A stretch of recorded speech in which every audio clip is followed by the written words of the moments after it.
नमस्कार, मी ज्ञानेश्वरीत रेसिपीमध्ये सर्वांचं खूप खूप मनापासून स्वागत करते।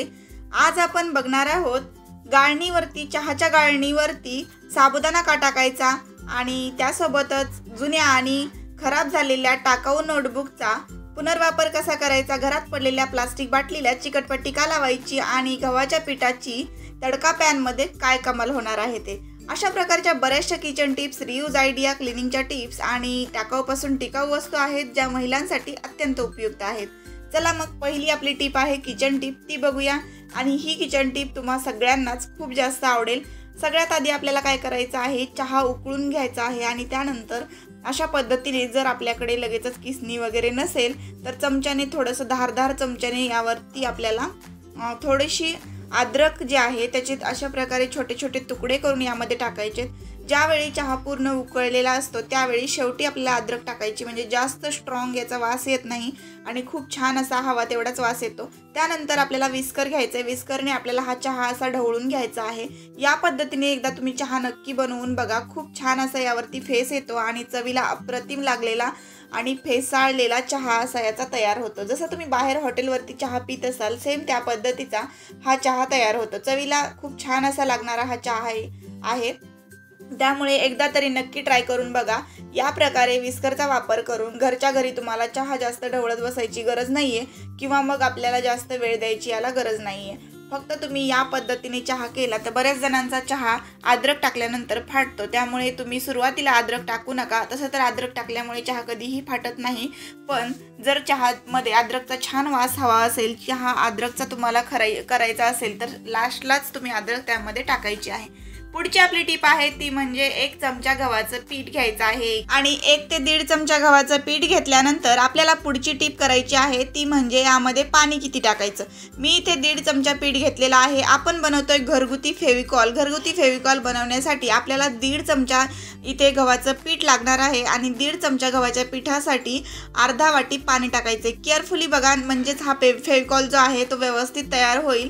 पाण्याचं आणि पिठाचं प्रमाण परफेक्ट जमलं की यामध्ये अजिबात गुठळ्या देखील होत नाही। विस्करचाच वापर करून हे व्यवस्थित मिक्स करून घ्यायचं, म्हणजे काय होतं की यामध्ये गुठळ्या होत नाही। विस्कर नसेल तर हरकत नाही, तुम्ही एखाद्या फोर्कच्या साहाय्याने देखील याला व्यवस्थित मिक्स करू शकता किंवा चमचेच्या साहाय्याने सुद्धा मिक्स करू शकता। तयार झालेलं गव्हाचं जे मिश्रण आहे ते अशा पद्धतीने तयार करायचं आहे आणि आपल्याला ते तयार झाल्यानंतर गॅसवरती ठेवायचं आहे।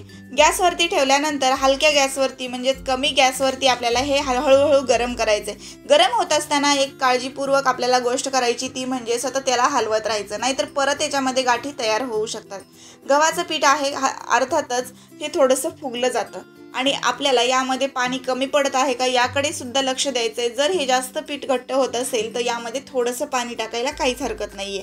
3 मिनिटापर्यंत किंवा 2च मिनिटापर्यंत याला शिजवायचं, खूप जास्त याला शिजवत बसायचं नाही। आपल्याला लगेचच 2 मिनिटामध्ये याचा रिझल्ट दिसेल। यामध्ये चिकटपणा आलेला दिसतो, कारण गव्हाचं पीठ फक्त पाण्यात मिक्स केलं की त्याला चिकटपणा अजिबात नसतो, पण ते जेव्हा मिश्रण गरम होतं तसं ते खूप जास्त चिकट होतं। त्यामुळे या पद्धतीने तुम्ही सुद्धा बघा एकदा करून, खूप छान फेविकॉल तयार होतो। फार जास्त पैसे घालवायची गरज नाही। अचानक वेळी आपल्याला जर फेविकॉल लागणार असेलच तर या पद्धतीने तुम्ही सुद्धा घरच्या घरी फेविकॉल बनवा। कोणती वस्तू कुठल्या फेविकॉलने चिटकवलेली आहे हे मात्र आपल्या कधीही लक्षात येणार नाही। तुम्ही बघू शकता अशा पद्धतीने पॅनमध्ये आपण याला सतत हलवत राहिले आणि 2 मिनिटानंतर हा चिकट जो आहे तो छान असा याचा फेविकॉल तयार झालाय। तर गव्हाच्या पिठापासून बनवलेली ही खळ आहे आणि याला बऱ्याच वेळा आपण घरी बनवून लहानपणी आपण वापरलेलं सुद्धा आहे, पण आपल्याकडे कालांतराने आता फेविकॉल मार्केटमध्ये जास्त प्रमाणात मिळतो, त्यामुळे आपण कधीही या खळ जी आहे ती घरच्या घरी गव्हाच्या पिठापासून बनवत नाही आणि पैसे वाचवण्याचा प्रयत्न करत नाही। तर नक्कीच आपण या पद्धतीने खळ बनवली आणि गरमागरम आपल्याला जिथे स्टिक करायचं असेल, काही पोस्टर असेल किंवा काही अशा प्रकारचं काही प्रोजेक्ट वगैरे बनवत असाल तर मुलांना सुद्धा तुम्ही या पद्धतीने देऊ शकता, जेणेकरून मुलांना ही सवय लागते की पैशांची बचत कशी करायची। या छोट्या छोट्या गोष्टींमधून 10 रुपयाचा फेविकॉल आपण वाचवू शकतो। 10च काय तर आपल्याला खरंच जास्त मोठा प्रोजेक्ट असेल तर जास्तीत जास्त 20-25 रुपयाचा फेविकॉल आरामात संपतो। त्यामुळे या पद्धतीने जर घरच्या घरी फेविकॉल बनवला तर बराच वेळ हा फेविकॉल गरम असतो, त्यामुळे आपण हा वापरू शकतो।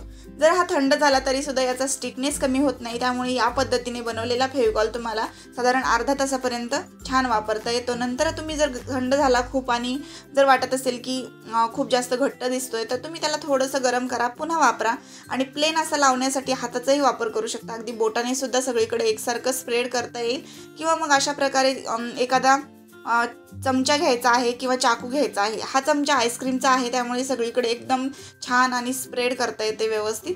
तर हे जे पार्ट मी तयार केलेले आहेत इथे प्रोजेक्टसाठी, तर याचा सुद्धा मी रियूज केलेला आहे पेपरचा। तर एका बाजूने त्याला डिझाईन होती किंवा एका बाजूने त्याच्यावरती कलरिंग केलेली होती काहीतरी काढून आणि ड्रॉइंग केलेली होती, त्यामुळे एक बाजू जी होती ती व्हाईट होती आणि मला जो व्हाईट कागद लागणार होता तर तो व्हाईट कागद मी दुसरा न वापरता त्या एका टाकाऊ कागदाचा वापर केला ज्यावरती एका बाजूने ड्रॉइंग काढलेली होती। तर इथे सुद्धा टाकाऊपासून टिकाऊ वस्तू झालेली आहे, त्यामुळे नक्कीच इथे भरपूर पैशांची बचत होऊ शकते।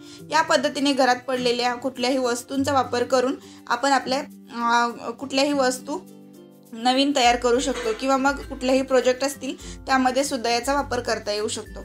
या पद्धतीने मी आता या फेविकॉलचा वापर करून सगळे पार्ट स्टिक करून घेते। तोपर्यंत तुम्ही नवीन असाल तर चॅनलला सबस्क्राईब करा आणि माझा हा व्हिडिओ तुम्ही कुठल्या गावातून आणि कुठल्या शहरातून बघताय ते मला कमेंट बॉक्समध्ये नक्की कळवा। आणि सगळ्यात महत्त्वाचं, चॅनलला सबस्क्राईब केलं की समोर घंटी आहे बघा, त्यावर क्लिक करायचे आणि ऑलवर क्लिक करून ठेवायचे, कारण बऱ्याच जणांना नोटिफिकेशन जात नाही आहेत आपल्या चॅनलचे, त्यामुळे मग बऱ्याच जणांना आपले व्हिडिओसुद्धा पाहता येत नाही आहेत। तर यामुळे काय करायचं आहे की सबस्क्राईब केलेलंच असेल तुम्ही ऑलरेडी तर समोर एकदा घंटीवर क्लिक करा आणि ऑलवर क्लिक करून ठेवा, जेणेकरून दररोज येणाऱ्या प्रत्येक व्हिडिओचं नोटिफिकेशन तुमच्यापर्यंत पोहोचेल आणि सगळे व्हिडिओज तुम्हाला इझिली पाहता येतील। तर हा व्हिडिओ शेवटपर्यंत तुम्ही नक्की बघा। अजून भरपूर अशा टिप्स आणि ट्रिक्स बाकी आहेत ज्या प्लास्टिक बॉटलचा आपण वापर केलेला आहे यामध्ये। तर तुमच्याकडे एखादी पाण्याची प्लास्टिक बॉटल असेल तर नक्कीच तुम्हाला ती आयडिया जी आहे ती वापरात आणण्यासारखी आहे। त्यामुळे प्लास्टिक बॉटलीची जी आयडिया आहे ती सुद्धा खूप छान आहे। घरच्या घरी आपण शोकेस बनवलेला आहे, प्लास्टिक बाटलीपासून खूप सुंदर असं हे शोकेस तयार होणार आहे। त्यामुळे ती जी समोर दिलेली मी आयडिया आहे पुढच्या व्हिडिओमध्ये तर ती स्किप करू नका, नक्की पूर्ण बघा। आणि इथे आपल्याला लागणार आहे एक अशा प्रकारचं जुनं पुस्तक, म्हणजे या पुस्तकाचं आपल्याला काय करायचं आहे, कव्हरचा पोर्शन लागणार आहे। दोन्ही कव्हर घ्यायचे, बॅक साईड आणि फ्रंट साईडचं। आता हे टाकाऊ जे पुस्तकं असतात मुलांची किंवा मग नोटबुक असतात, बुक्स असतात ना, तर त्यापैकीच आपल्याला एक घ्यायचं आहे आणि त्याला असं गुंडाळून घ्यायचं आहे। पण आपल्याला त्या अगोदर बाटलीची साईज बघायची आहे। बाटल्या कशा असतील आपल्याकडे, पाण्याचीच बाटली घ्यायची आहे, पण मोठी घ्यायची किंवा छोटी घ्यायची ते आपल्यावरती डिपेंड आहे। जर आपल्याकडे मोठी असेल तर मोठी घ्यायची, छोटी असेल तर छोटी घ्यायची। माझ्याकडे इथे मोठी होती त्यामुळे मी मोठी घेतली आणि बाटलीची जेवढी उंची असेल ना तेवढाच आपल्याला हा कागद कट करून घ्यायचा आहे। अशा पद्धतीने मी हा कागद बाटलीच्या आकारामध्ये कट केलेला आहे। बघू शकता बाटलीची जी साईज आहे त्या पद्धतीने ही कागद मी कट केलेला आहे आणि आपल्याला अशा प्रकारे जाड असा कोणताही कव्हरचा कागद वापरायचा आहे, नोटबुकच्या किंवा बुकच्या।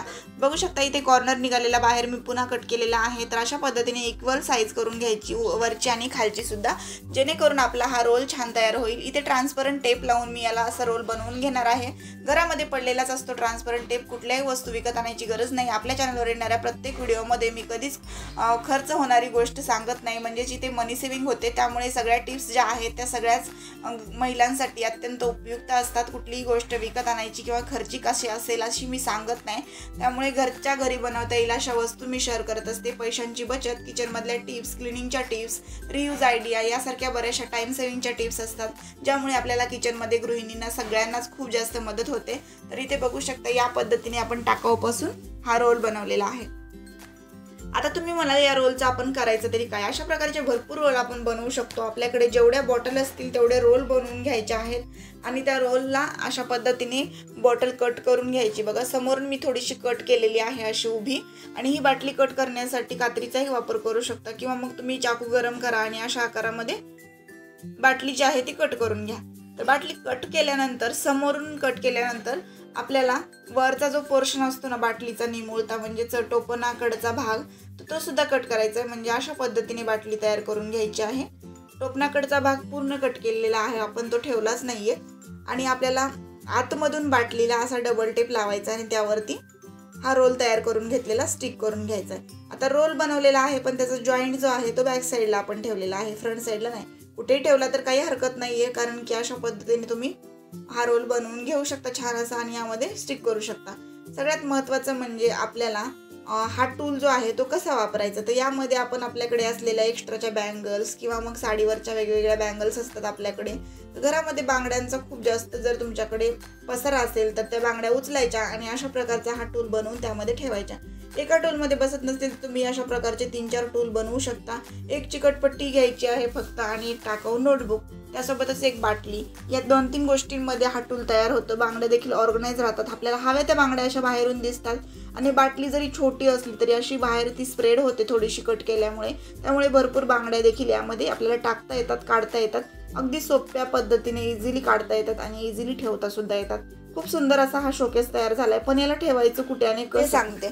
आता याला छान प्लेन जागेवर, कुठेही तुम्ही कपाटामध्ये प्लेन जागा असेल तुमच्या तर तिथे तुम्ही याला ठेवू शकता किंवा मग तुम्ही शोकेसमध्ये पण ठेवू शकता किंवा मग तुमच्याकडे ड्रेसिंग टेबलवर कुठेही जागा असेल, कॉर्नरमध्ये कुठेही तुम्हाला ठेवण्यासारखी जागा असेल ना, तिथे तुम्ही याला उभे करून ठेवू शकता. किंवा शोकेसमध्ये देखील शोकेसची शोभा वाढवण्यासाठी तुम्ही या अशा प्रकारच्या बाटल्या वापरून हे टूल बनवले तर बांगड्या खूप सुंदर अशा दिसतील. डेकोरेट करायला तुम्हाला हेल्प होईल. तर या सुंदर अशा पद्धतीने तुम्ही या बांगड्यांचा टूल जो आहे ना तो बनवून घ्या. आवडला असेल तुम्हाला तर. आणि बॅक साईडला म्हणजे अशा प्रकारे खालच्या बाजूला एक डबल टेप लावायचा, म्हणजे जिथे आपण हा टूल ठेवणार आहोत ना तिथून हा टूल पटकन असा हलत नाही आणि पडत नाही. बाटली जरी असली तरी इकडे तिकडे हलू शकते, पडू शकते, म्हणून एक आपण त्याला सिक्युअर केलेला आहे. बाटली इकडे तिकडे हलू नये आणि पडू नये म्हणून, जेणेकरून आपल्या यामध्ये बांगड्या आहेत तर ते इकडे तिकडे पडणार पण नाही. आणि हा टूल खरंच खूप सुंदर असा आहे, बसतो पण व्यवस्थित असा उभा केल्यानंतर. आता आपली पुढची टिप आहे ती म्हणजे चहाच्या गाळणीवरती आपण साबुदाणा का टाकायचा ते बघतोय. तर आपल्याला काय करायचं आहे, चहाची गाळणी नाही तर पुरणाची गाळणी घ्यायची आहे. चहाची गाळणी जर मोठी असेल तर हरकत नाही, पण आपल्याला काय करायचं, जर छोट्या भांड्यात तुम्ही वाटीमध्ये वगैरे भिजत घालणार असाल तर चहाची गाळणी सुद्धा वापरली तरी चालेल. पण माझ्याकडे इथे ना अशा प्रकारच्या गाळण्या तुटलेल्या बऱ्याचशा आहेत, पुरणाची पण आहे आणि अशा प्रकारे डाळ चाळण्याची पण गाळणी आहे. तर त्या दोन्ही गाळण्यांचा वापर आपण इथे करू शकतो. तुटलेल्या गाळण्या फेकण्याऐवजी आपण तशाच ठेवल्या तर काय करायचं, साबुदाण्यामधलं पाणी काढण्यासाठी आपण याचा वापर करू शकतो. साबुदाण्यामध्ये 10 मिनिटं पाणी ठेवायचं, नंतर ते काढून घ्यायचं आणि नंतर हा साबुदाणा झाकून ठेवायचा. अगदी छान मऊसर असा हा भिजला जातो. हा साबुदाणा कॅमलचा आहे त्यामुळे अर्ध्या 1 तासामध्ये हा पूर्ण छान असा भिजला जातो. सगळ्या किचन टिप्स होत्या, मनी सेव्हिंग टिप्स होत्या. जिथे आपण फेविकॉल बनवला तिथे आपली मनी सेव्हिंग भरपूर झालेली आहे. शोकेस बनवलं बांगड्यांचं तिथेही मनी सेव्हिंग झाली, रियूज आयडिया झाली. तर नक्कीच तुम्हाला आजच्या या सगळ्या किचन टिप्स, रियूज आयडिया आणि मनी सेव्हिंग टिप्स आवडल्या असतील अशी आशा करते. जर बांगड्या अशा ऑर्गनाइज व्यवस्थित राहिल्या तर इथे टाइम सेव्हिंग सुद्धा होणार आहे. व्हिडिओ आवडला असेल तर लाईक करा, शेअर करा, कमेंट करा आणि चॅनलला सबस्क्राईब नक्की. पुन्हा भेटू आपण अशाच एका छानशा व्हिडिओ सोबत. आणि हो, आजचा हा व्हिडिओ तुम्ही शेवटपर्यंत पाहिला त्याबद्दल पुन्हा एकदा सगळ्यांचे मनापासून धन्यवाद.